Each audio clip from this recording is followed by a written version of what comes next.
Hey everyone, it's Brody. Renegade Games sent me Clank, Expeditions, Gold, and Silk, so let's get it to the table. Clank Gold and Silk is yet another expansion that adds new elements to the gameplay while keeping the core game intact. One side of the board you will play in the Dwarven Mine. Setup is similar to the core game except the following. 3 mining bonus tokens are placed in their spots below the Clank area. The entrance into the mine is on the left side of the board this time. When looking at the board, you will see these veins of gold. Each of them touches a room. When you are in one of the rooms, you can spend 2 skill points, which are those blue diamonds on your cards, and you will be able to dig out the gold in that vein.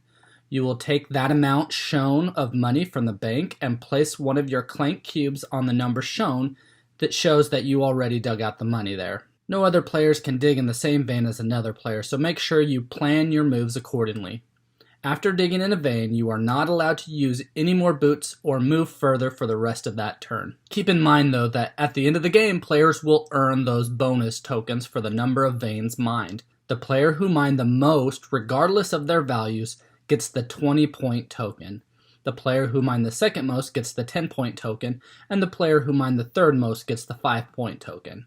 If you happen to die in the depths, then you cannot receive any of these bonus tokens. Just like in a mine, there are elevators. There are 2 elevator shafts on the left side of the board that allows you to go up and down from the depths. To use the elevator, you must pay 1 gold coin to the bank each time that you use it. The mine refreshes the game just enough to make it feel like it's new again.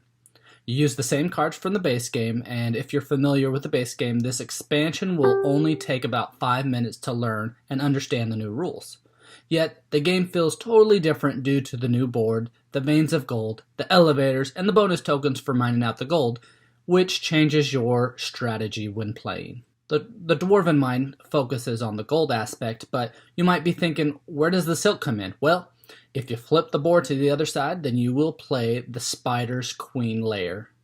In this version, you will replace the 7-point artifact with a new 8-point artifact that looks like this. The 12 web tokens are shuffled and placed randomly face down on each web space on the board. Passages with a web space require that you spend a boot or a sword to move through it. If you don't have either of those, you cannot move through it. When moving past it, you will remove the token from the board and place it in front of you. It will have a point value on the other side, which you can reveal to yourself, but other players shouldn't see the point value. Now that the web is gone, the passage is clear, and when a player wants to move through it, no additional resources are spent. The queen spider doesn't just lay its web in the passages, but some rooms are webbed as well. These rooms contain gold, major or minor secrets, or even monkey idols. To gain these tokens, you must cut it loose by spending a sword when first entering the room. If you don't have a sword or don't want to use it at that time, then you will just need to exit the room and re-enter it for a chance to cut the web and claim the reward. Also, you'll see at the top corner of the board lies the Queen's Web cache. This holds 8 treasures that the Queen has collected. On your turn, you may spend 8 skill points to take the treasure of your choice. Once taken, you will mark it with a Clank cube so that no one else can pick the same treasure again. As you can see, that each space gives you a choice of gold, healing that needs to be used immediately, boots and swords which need to be used that turn, or even a secret tome that will be added to your discard pile. Unlike the mine, you will not know how many points each player gets from the web tokens till the end of the game, but you aren't necessarily competing to get the most web tokens, or maybe you are. The Queen's Cache is a nice way to help with a big combo, when your cards line up just right. Besides the new rules mentioned, the rules will reflect the base game. The game comes with a giant spider meeple, which you use to replace the dragon, as it makes the game feel more thematic. Also, 4 new player pawns are included, which can replace the original meeples. When playing in the Dwarven Mine, or the gold side, I very much enjoy and like how it's easier to get gold. Gold is valuable when you want an item from the market, and many times you want more than one item in the market, like a backpack to store 2 artifacts, and a key so that you can get to that artifact and get out. Gold, in many instances, is so important that killing that goblin just that many times becomes annoying. So, it's a great addition to the game. Also, the additional points awarded at the end can be a significant amount to win the game.